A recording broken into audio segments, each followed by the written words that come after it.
Let's go!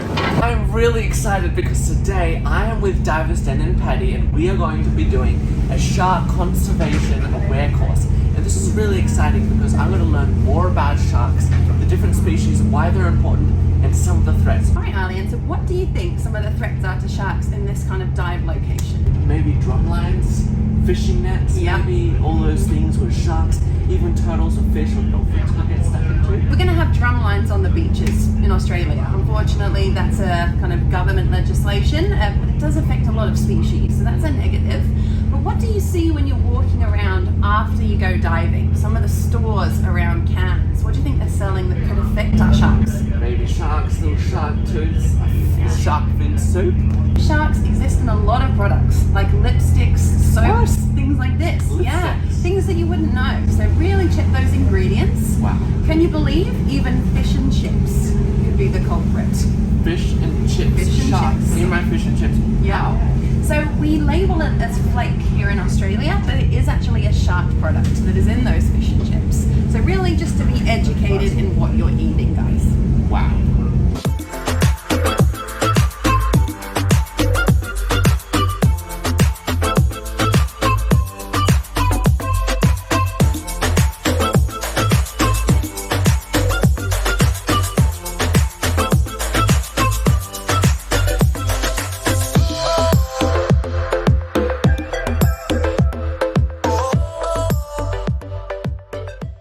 We just came back from our first dive for my PADI Aware Shark Conservation Dive. We're on the tourism boat. Why should we focus on sharks? Why are they important for us? Yeah, so if we target sharks and we remove them from the ecosystem, we've got a really fine balance there with how animals interact with each other, with the predator and prey relationships.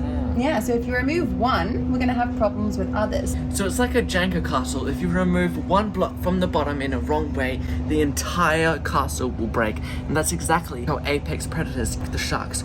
You could look at sharks like doctors. Imagine a shark is just swimming along the Great Barrier Reef and spots a sick or ill fish in a whole school of other fish. This shark goes, right, I'm gonna go for that exact fish because that fish could spread the disease that it's carrying around the entire reef. And what would happen then? There would be less fish and the reef would actually suffer as an ecosystem. But what else will happen if we remove the sharks?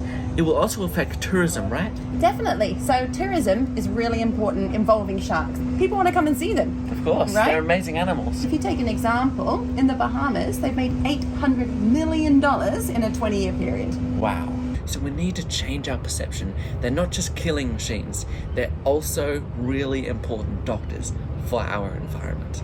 So just remember that next time you see a shark swimming along. It's looking for food, not you. They protect our oceans, which also sustains our climate. So thank you, sharks.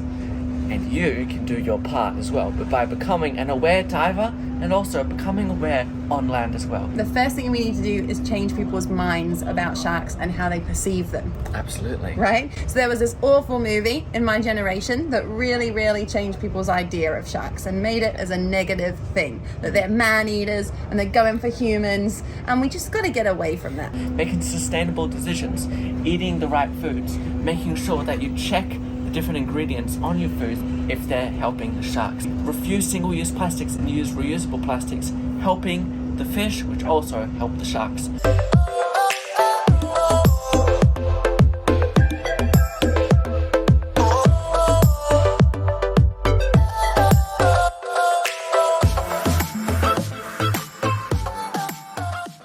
And they were great dives. How about that shark, eh? Oh my god, amazing. It was huge. Yeah, it was so good. So we have finished the shark conservation course now, but we're gonna go night diving in a minute to see some more sharks. Yes. We need to talk about what we can do for sharks in the future. Absolutely. Yeah, so one of those things is being an aware diver. So we're gonna do the coral watch specialty tomorrow and look at some corals. We're gonna report all the data we find and see if we can check out the colors of different kinds of coral. So this is important because we're actually learning, are these corals healthy or actually suffering, maybe because of coral bleaching, ocean acidification, crown of thorns.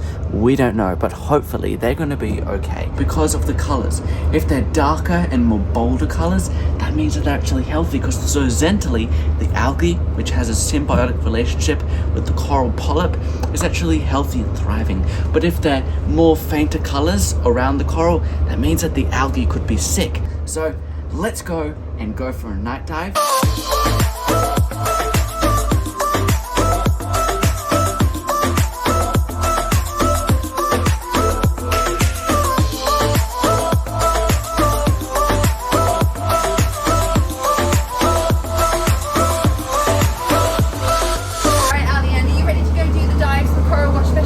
Absolutely. I'm super excited. We're going to go and monitor some corals, and it's really good visibility. So let's go monitor some corals.